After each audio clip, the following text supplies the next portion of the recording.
যারা কৃষকের সন্তান, যারা কৃষিকাজের সাথে সম্পৃক্ত, আমরা এখন সর্বোচ্চ ব্যস্ততার মধ্যে দিন অতিবাহিত করছি। অন্যদিকে 12 তারিখ ইলেকশন, 18 থেকে রমজান, সমস্ত ব্যস্ততার মধ্যে যারা সবকিছু ভরে এই মাইনের পর মাইনে গ্রামের মেয়েগুলো ভেসে গেছেন, তাদের ঋণ কখনো শোধ করার মধ্যে না। এখানে একটি কথা বলতে, এখানে নতুন প্রজন্মের কেউ জানেন না।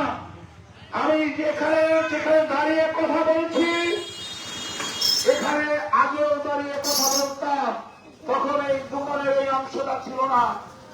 1990 সাল যখন জাতীয় পরিষদ ক্ষমতার মাহমুদুল হাসান যখন স্বরাষ্ট্রমন্ত্রী, যখন ডেমোক্রেসি গণতন্ত্রের জন্য যখন নূর হোসেন জীবন পাঠ করে, তখন আমার কোন দেশটা শক্তির দেশে এই লাহোর স্কুলে বারবার মিছিল করতাম, প্রতিরোধ করতাম।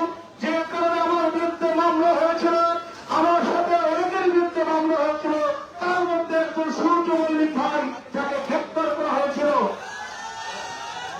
আমি শ্রদ্ধার সাথে স্মরণ করি ফাহিম ভাইকে, যিনি মৃত্যুবরণ করেছেন। শামসুকাকা, তাদের সাথে আমি আশাই ছিলাম। এখানে জন্ম হয় যে আমাকে শিখিয়েছিলেন জয় কি জিন্দাবাদ, হাসিনা কি খালেদা, ওই সব মতামত, ওই সব কেন্দ্রীয়, এরা তার কাছ থেকে শিখেছিলাম। তো এই লাহাটিতে আমার জন্ম, আমার উৎপত্তি, আমার বড় হওয়া, আমার চিন্তা চেতনা সমস্ত কিছু। এখানে আমার সকল বিদ্যাবী, এখানে মানুষের ভালোবাসা, এখানে মানুষের আশ্বাস, এখানে মানুষের বিশ্বাস নিয়ে বড় হয়েছি। যখন লন্ডনে গিয়েছিল, তখন এই বাজারটাকে বেরিয়ে চলে খরখর করে দেওয়া হয়েছিল। অথচ মনসুরের কাছে জিজ্ঞেস করলাম, মনসুর কি হয়েছে? বলল ভাই, যখন এই বাজারগুলো প্রতিটি দোকান ভেঙে দেওয়া হয়েছে, তখন সকলে একটি কথা মনে মনে ভেবেছে, প্রকাশ্যে ভেবেছে, যদি আশ্রয় থাকতো হয়তো ভাঙা প্রতিরোধ করত। এ হচ্ছে আপনাদের বিশ্বাস। সেই 90 সাল আজকে 2026, যদি গোয়া করেন কত বছর হয়? 36 বছর। একটা লোক দাঁড়িয়ে এখানে বলতে পারবেন না, যারা আমাকে দেখেছেন, আমি কখনো কারোর সাথে মিথ্যা কথা বলেছি, প্রতারণা কথা করেছি, ইনিয়ে বিনিয়ে কথা বলেছি, কেউ বলতে পারবেন না। 36 বছরের মধ্যে, এই 36 বছরের মধ্যে কেউ বলতে পারবেন না আমার কাছে যদি কিছু করার থাকে সেটা আমি আপনাদের জন্য করি নাই। যদি বলতে পারেন, আমি ইলেকশন থেকে সরে দাঁড়াবো। যারা আপনার চিন্তা চেতনা ভালোবাসার দায়িত্ব নিয়ে লন্ডনে ব্যারিস্টার করতে গিয়েছিলাম, বারবার ফেল করেছিলাম, কারণ আমাকে ইনকাম করে পড়তে হতো।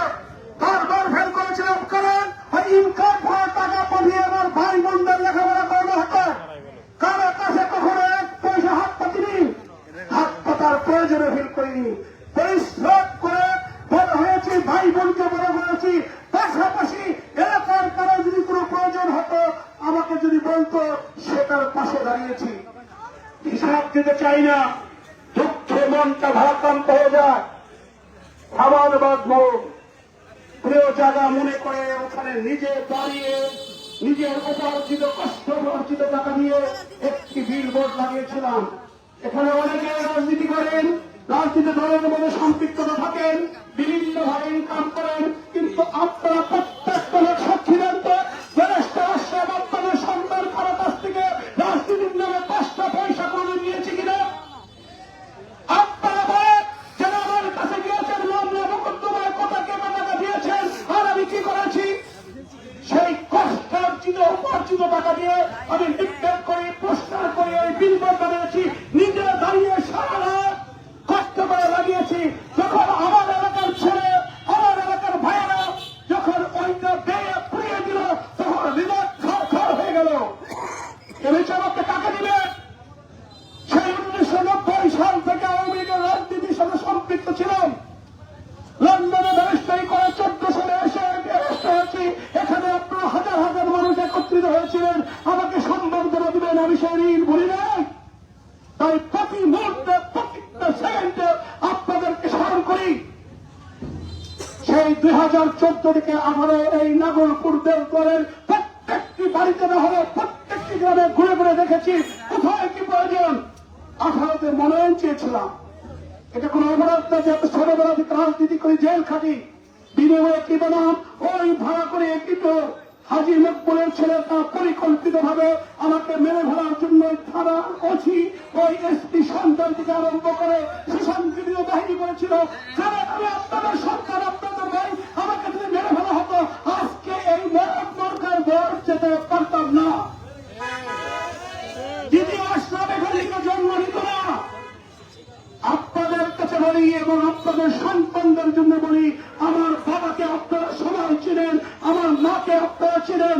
আমার পক্ষে ব্যবস্থা নেওয়া কখনোই সম্ভব হতো না। শুধু ইচ্ছা শক্তি ব্যারিস্টার শওকত আলী খানকে দেখেছি, তার প্রতিচ্ছবি দেখেছি, তাদের কাছ থেকে কোনো অর্থনৈতিক বেনিফিট নিয়ে দেয়। আমি ব্যারিস্টার হয়েছি শুধু ওনার ছবি দেখে যে আমাকে ব্যারিস্টার হতে হবে। আমি বিশ্বাস করি এই লাহোরী সন্তানেরা যদি একবার ভাবে আমার কথা, তারা আমার মতো ব্যারিস্টার হবে, উচ্চ শিক্ষিত হবে, ডাক্তার হবে, ইঞ্জিনিয়ার হবে, বৈজ্ঞানিক হবে। কি বলে সেটাই আমার উদ্দেশ্য।